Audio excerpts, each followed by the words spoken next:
That is a stab. Escape from Tarkov is a very dangerous, Shoot him. More. sometimes Shoot him more. terrifying, Oh my! and What? very, very Yeah. complicated, Oh shit! Nope.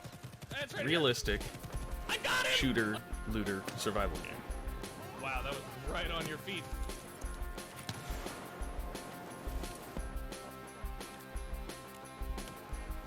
There is no offering of a tutorial system or a guide within the game, and without friends who have already played the game or watching Got him. Tarkov streamers or YouTubers or beginners guides, it's quite difficult to figure out how to navigate the inventories, how Yeah, I'm to good. set yourself up with a kit, Oh shit! and how to get things rolling. Wait, where are you? Oh god damn it!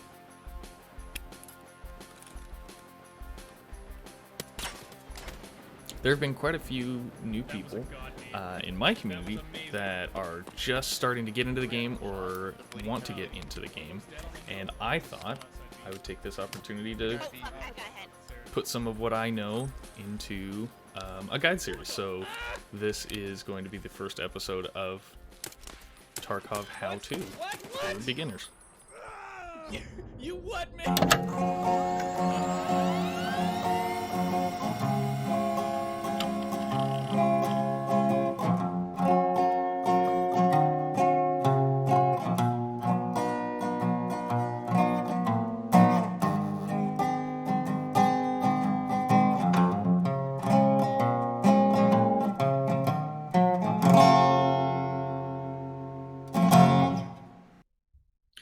Now, when you launch the game for the first time, you're going to be met with this main menu here, and before you do too much else, you'll probably want to start by simply going to your character, and you should be equipped with a rifle and a backpack and maybe a chest rig.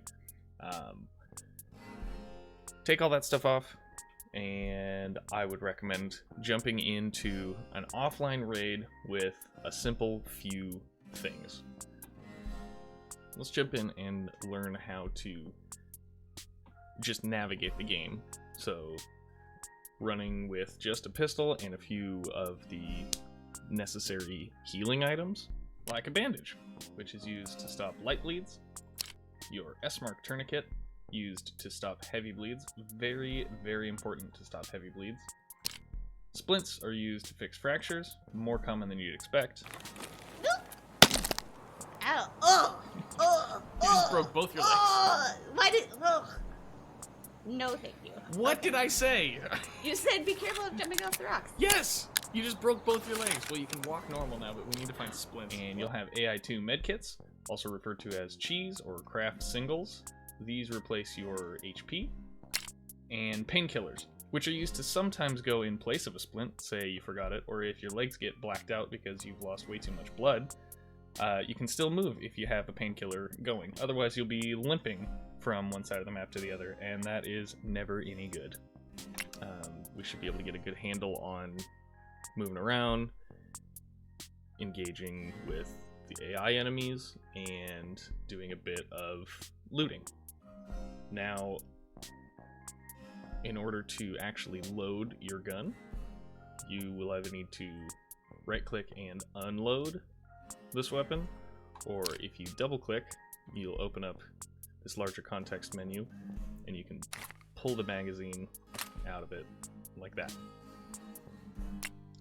Then, to load the magazines, you can right-click and hover over Load Ammo, and then select the ammo that you have available, or you can simply drag and drop the correct caliber of bullets into the magazines and then into the gun itself. So when I dragged that over there, I actually loaded a bullet into the chamber instead of having to manually rack it when I get into the raid. And you just slap the magazine back in there like so.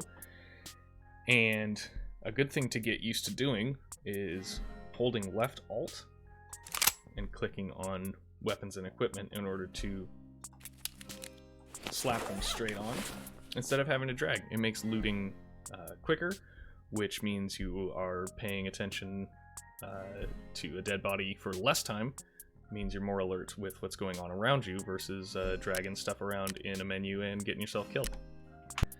It is important to note that while we're wearing body armor, if you inspect this or double click it, we'll see the stats for this piece of armor. We have 50 armor points, but the armor class is class 2, and that would be class 2 out of 6. So this is going to stand up to some pistol caliber, some light rifle rounds, and shotgun rounds. Anything stronger than say a pistol or a shotgun is probably going to penetrate this armor and do severe damage. So that's something that you want to keep in mind when selecting gear.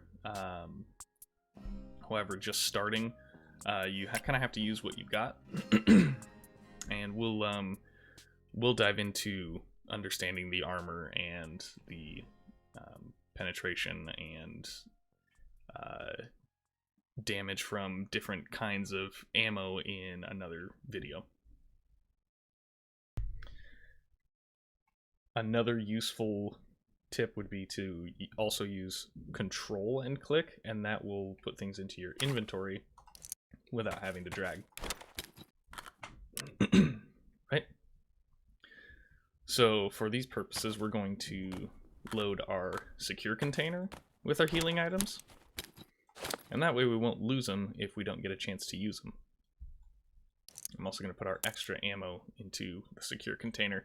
Now, your secure container might be an alpha, so you would just want to, say, keep the spare bullets in your pocket, and you'd have to choose one of these healing items not to keep within your secure container, as you only have a 2x2.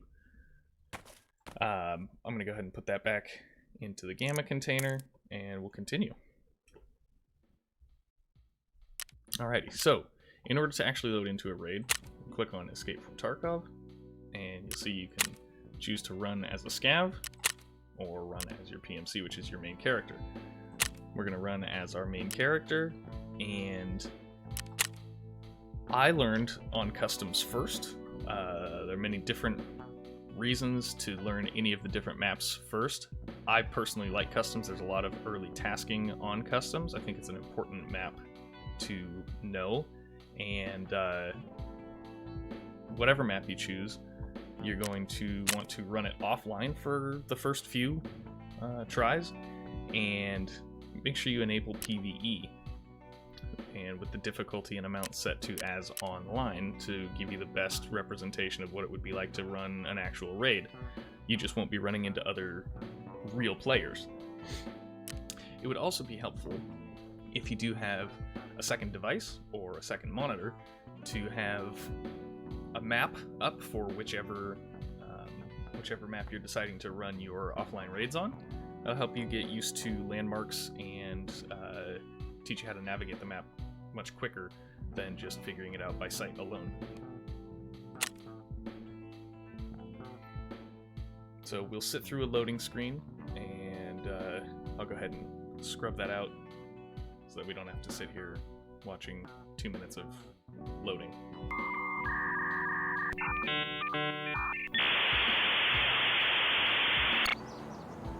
Alrighty, and here we go. We're deploying into our offline raid.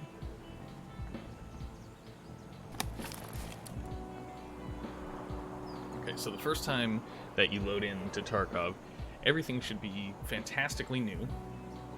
It's important to remember that everything you do makes noise that other players can hear. So that's why it's always important to keep your ears out. You might hear an echo.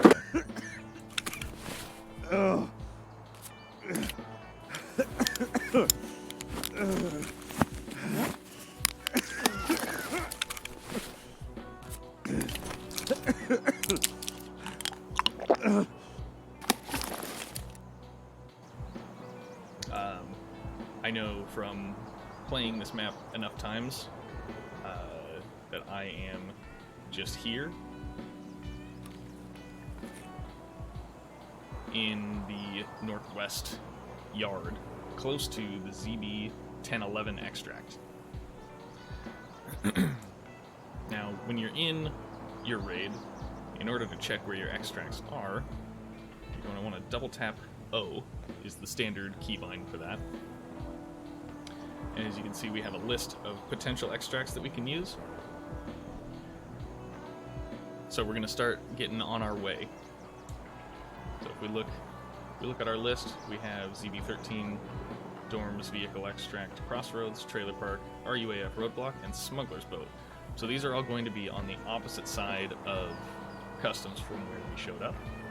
Now, depending on the route you take from one side of the map to the other may determine which extract is easiest to get to, although you may very well run into some trouble between and want to divert your path. So for now, we're going to start from this northwest side of the map, and I'm going to try to get to just simply the northeast side, which is going to be our Trailer Park extract.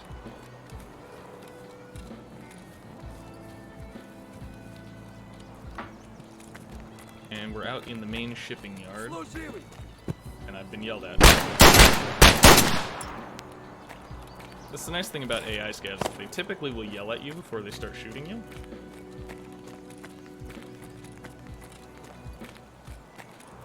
So now we've killed a guy. If we get close enough, we'll get a prompt to search the body. And we're going to want to just go ahead and take everything. No reason not to. It's important to search pockets and backpacks of scavs, as often they have useful items in them. Typically in their chest rig, you're only going to get magazines or loose ammo for the gun they were carrying.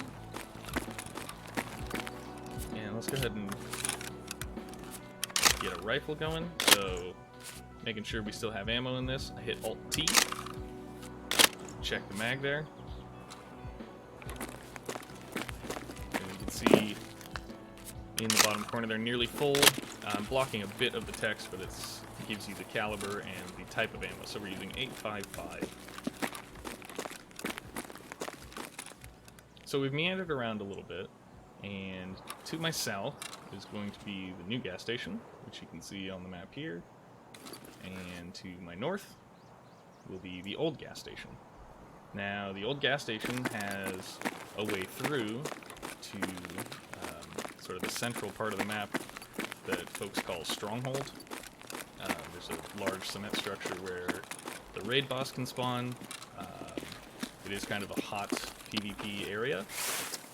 There's decent looting to do over there, plenty of scavs and or players to fight. So that's going to be a treacherous area normally. We're only in offline, so we shouldn't be too worried about it.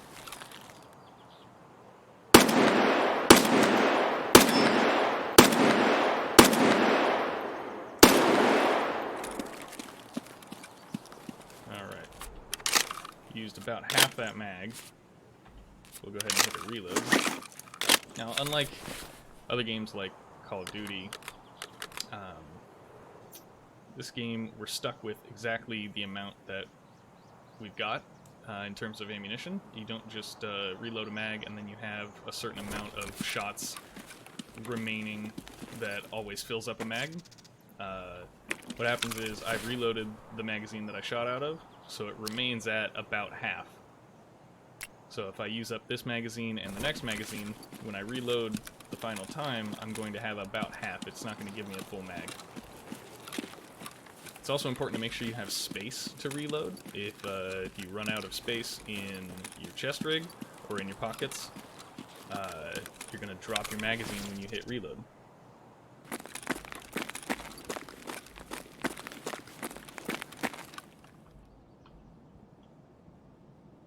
So while we're in the stronghold, we have relatively good cover from most angles. So we haven't been running around too much. There hasn't been a need for it. We're going to go out into the wide open, and we really don't want to get caught standing still or moving too slow and take a shot from, say, a player with an angle on this yard. So what we're going to do is we're going to use our sprint, and we're going to run straight across. It's best to not sprint when you don't need to, Sprinting makes quite a bit of noise. Alerts players to your location from far away. And I see they brought the sniper scavs back. The sniper scavs have not been in the game for quite some time until very recently. Well, that caught me. That really caught me off guard. Going to take a look around this side, try to get a better angle on these guys. Oh my goodness.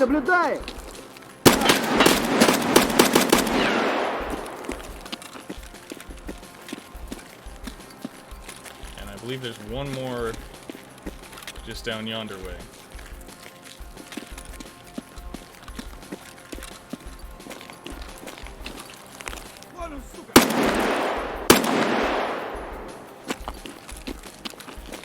Okay. So now we are at RUAF roadblock, and if this extract were open, that light would be on and very bright. So this extract's not going to let us out, so we need to continue on east. We're going to have to cross the water.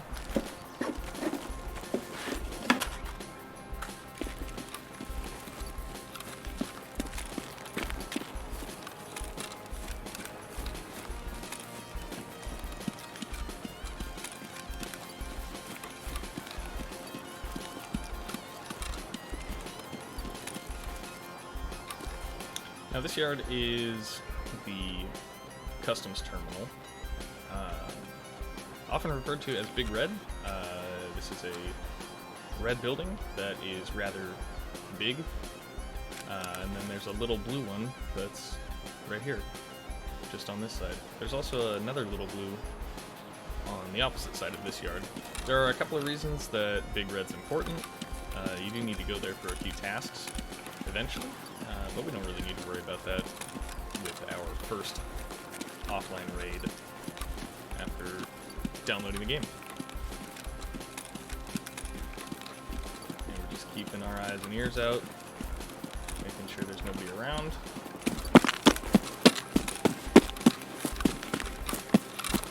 And we've made it to the extraction. Fuck, you're good.